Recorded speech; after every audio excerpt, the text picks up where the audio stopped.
Labdien, es esmu Edgars no Drošība LV, un šodien es jums vēlos parādīt tādu mobilo video novērošanas sistēmu, kas sevi ietver video novērošanas kameru, tā ir IP kamera, un rūteris ar mobilā interneta pieslēgumu caur SIM-karti.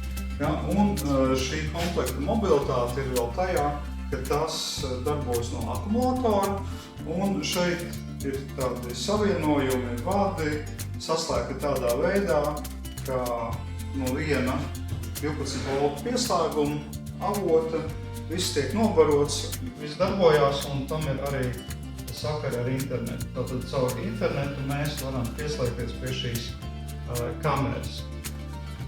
Tā, un pielietojums šim komplektam var būt ļoti dažāds. Tas var būt tā stacionārs, kādā būvniecības laukumā, kādā pagaidu novērošanas vietā, kur varbūt nav pieslēgta elektrība, un attiecīgi var uzlikt akumulātoru, var uzlikt lielāku akumulātoru, lielākas ietilpības, tā ka uz kaut kādu laiku šī barošana tiek padota, un video novērošanas sistēma ar mobilo rūteri darbojas. Tāpat to var uzstādīt uz transporta līdzekļiem un pieslēgt pie transporta barošanas avota, kas jau ir pašā transporta līdzeklī. Vai mums bieži ir prasījuši vai kādai mežstrādes tehnikai, vai karjeros tiek izmantot, tur ir arī vajadzīga video novērošana.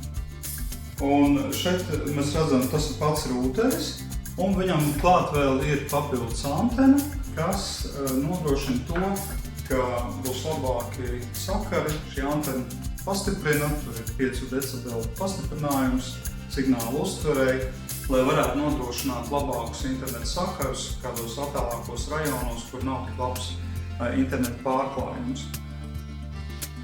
Tā, un tagad apskatīsim nedaudz vairāk, kā konkrēti šīs ierīces tiek saslēgtas savā starpā. Šeit mums ir tātad rūterī, pienāk tātad sekojoši pieslēgumi, te pienāk tīkla vads, kas ir savienots ar kameru.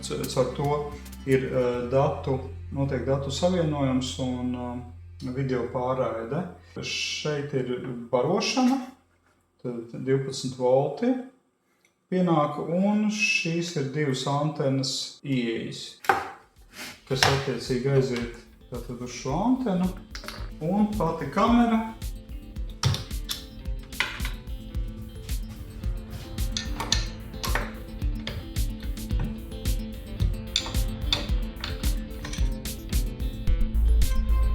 tātad te mums ir tīkla pieslēgums un barošana. Attiecīgi savienojumi, kas nodrošina strāvas padevi. Tā, un tagad apskatīsim šo sistēmu darbībā. Paskatīsimies, kā mēs varam šai mobilajai video novērošanai pieslēgties attālināts ar mūsu telefonu. Tad es atveru aplikāciju, un te jau man ir redzama tā kamera. Tātad mēs redzam, ja, ka ir tiešā video novērošana. Un tas viss ir caur internetu.